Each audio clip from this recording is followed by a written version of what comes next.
ಆಶೀರ್ವಾದ ಮಾಡಿ. ಆಶೀರ್ವಾದ.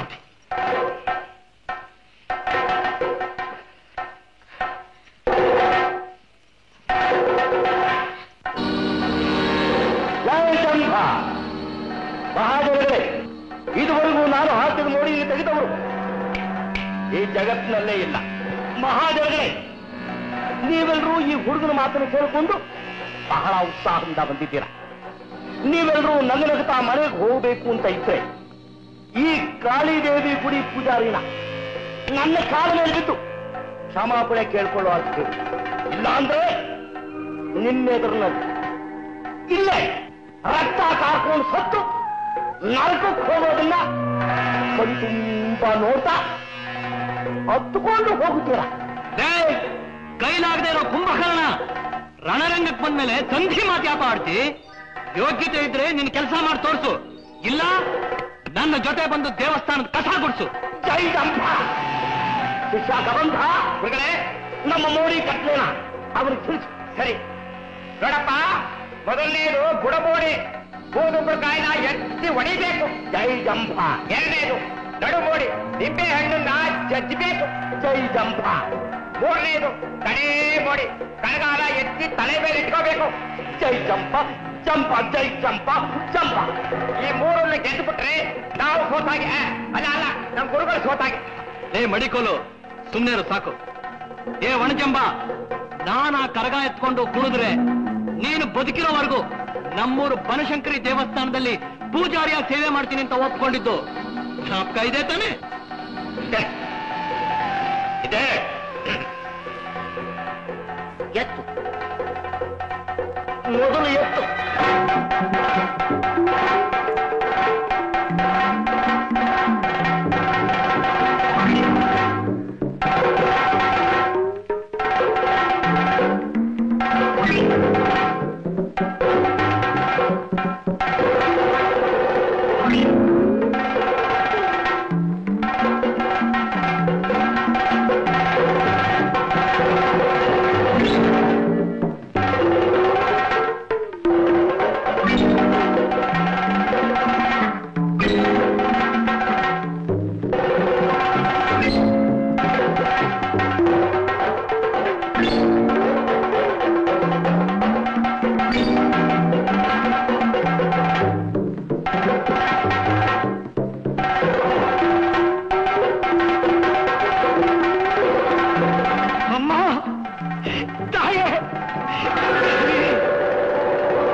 ದೇವಿ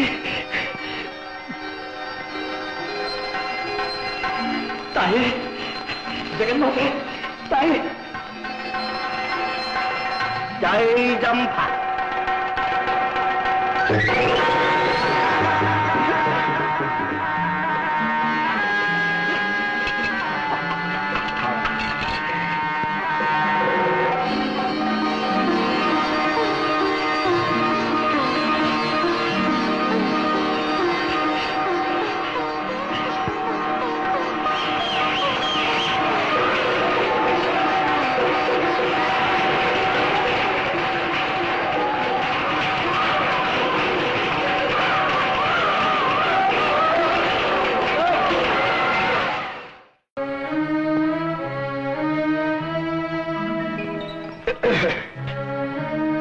ಯಾರು?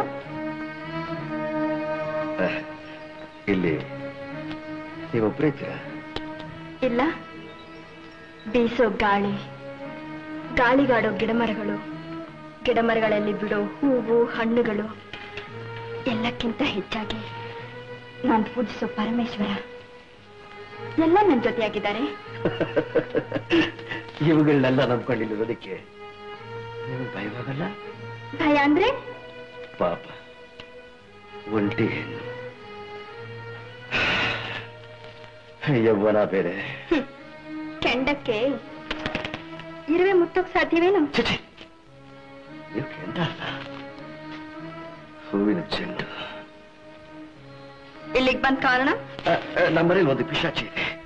ಪಿಶಾಚಿನ? ಹೌದು. ಅದು ಹೀಗೆ ನನಗೆ, ಅದೇ ನಾನು ಇಲ್ಲಿ ಕಳಿಸಿದ್ದು.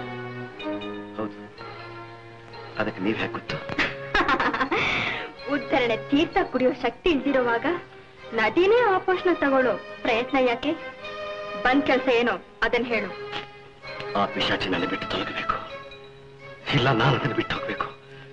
ಇದಕ್ಕೊಂದು ದಾರಿ ಹೇಳು. ಮೂರ್ಖತನದಿಂದ ಮುಚ್ಚಿರೋ ಕಣ್ಣುಗಳನ್ನ ತೆರೆದು ನೋಡು, ಬೆಳಕ್ ಬಿದ್ದು ದಾರಿ ತಾನಾಗೇ ಕಾಣುತ್ತೆ. ನಿಜ, ಬೆಳಕು ಕಾಣಿಸ್ತಾ ಇದೆ. ಎಂತ ತಂಪಾದ ಬೆಳಕು. ಬೆಳದಿಂಗಳೇ ಭೂಮಿಗಿಳಿದು ಬಂದು ಬಳೆ ತೊಟ್ಕೊಂಡು ಹೆಣ್ಣಿನ ರೂಪದಲ್ಲಿ ನನ್ನ ಮುಂದೆ ನಿಂತಾಗಿದೆ. ಆಹಾ, ಇವತ್ತಿಗೆ ನನ್ನ ಕಣ್ಣಿದ್ದು ಸಾರ್ಥಕವಾಯ್ತು. ಉರಿಯೋ ಜ್ಯೋತಿ ಪತಂಗದ ಕಣ್ಣಿಗೆ ಹಣ್ಣಿನಾಗೇ ಕಾಣೋದು. ನೀನ್ ನೋಡಿದ್ರೆ ನಿಜವಾಗ್ಲೂ ಪಶ್ಚಾತ್ತಾಪ ಬರುತ್ತೆ. ನನಗೆ ಆಸೆ ಬರುತ್ತೆ. ನಿನ್ಗೆ ಮನುಷ್ಯನಾಗೋ ಬೈಕೇನೆ ಇಲ್ವೇನು? ನಿಮ್ಗೆ ಹೆಣ್ಣಿಗಿರ್ಬೇಕಾದ ಬಯಕೆಗಳಿಲ್ವೇನು? ಪಾಪಿ, ಮಾಡಿರೋ ಪಾಪಕ್ಕೆ ಪ್ರಾಯಶ್ಚಿತ ಮಾಡ್ಕೋಬೇಕಾದ ಸಮಯದಲ್ಲಿ ಮತ್ತೆ ಮತ್ತೆ ಅದೇ ಪಾಪ ಕಾರ್ಯಕ್ಕೆ ಸೋಲ್ತಾ ಇದೆಯಲ್ಲ. ಚಲ್ಲೆ, ಸುಮ್ಮನೆ ಮಾತಲ್ಲೇ ಕಾಲ ಕಳೆಯಬೇಡ. ಇನ್ನು ನಿನ್ನ ಉಪದೇಶ ಕೇಳೋ ಸಾನೇ ನನಗಿಲ್ಲ.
ನನಗೋಸ್ಕರ ಯಾರು ಮಾಡಬೇಡಿ.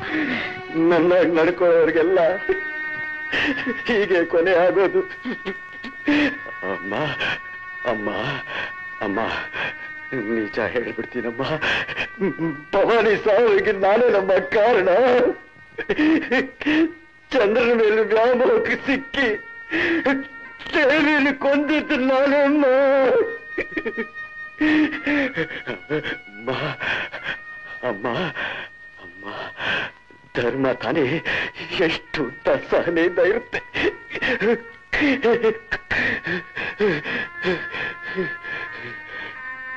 ಅಪ್ಪ ಅಪ್ಪ ಇಷ್ಟು ದಿವಸ ನಿನ್ನ ಸೊಸೆಯಾಗಿ ದೇವಿ ರೂಪದಲ್ಲಿ ನಮ್ಮನೇಲಿದ್ದಿದ್ದು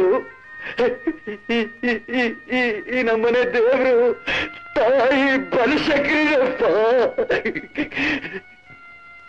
ತಪ್ಪೆಜ್ಜೆನೆ ಈಟ ಅಭ್ಯಾಸ ಆಗಿದ್ ನನಗೆ ಅದೇ ತಪ್ಪೆಜ್ಜೆ ಇಟ್ಟು ಈಗ ಈ ತ್ರಿಶೂಲದಲ್ಲಿ ಸಿಕ್ಕಾಕೊಂಡ್ಬಿಟ್ಟಿದ್ದೀನಿ. ಅಮ್ಮ ನಾನು ನೋಡಿದ್ದೆ ನೋಟ, ಆಡಿದ್ದೆ ಆಟ ಅಂತ ಮಾಡ್ತಾ ಇದ್ದೆ. ಒಳ್ಳೆಯವನಾಗಿದ್ದುಕೊಂಡು ಒಬ್ಬಳ ಜೊತೆ ಬಾಳ್ಬೇಕು ಅನ್ನೋ ಬುದ್ಧಿನ ನನ್ನಮ್ಮ ನನ್ನ ಕಡೆಗೂ ಕಳಿಸ್ಬಿಟ್ಟು ಅಮ್ಮ ತಾಯೇ. ಐಗಿರಿ ನಂದಿನಿ ನಂದಿತ ಮೋದಿನಿ ವಿಶ್ವ ವಿನೋದಿನಿ ನಂದಲುತ್ತೆ.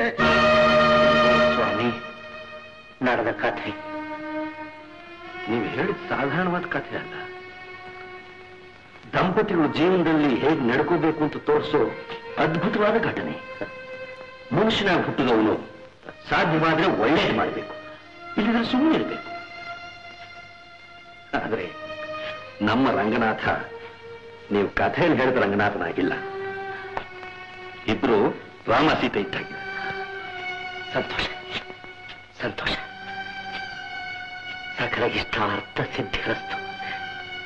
ಎಲ್ಲ ಆ ತಾಯಿ ಬನಶಂಕರಿ ಕೃಪೆ ಕೊಡ್ತಾನೆ.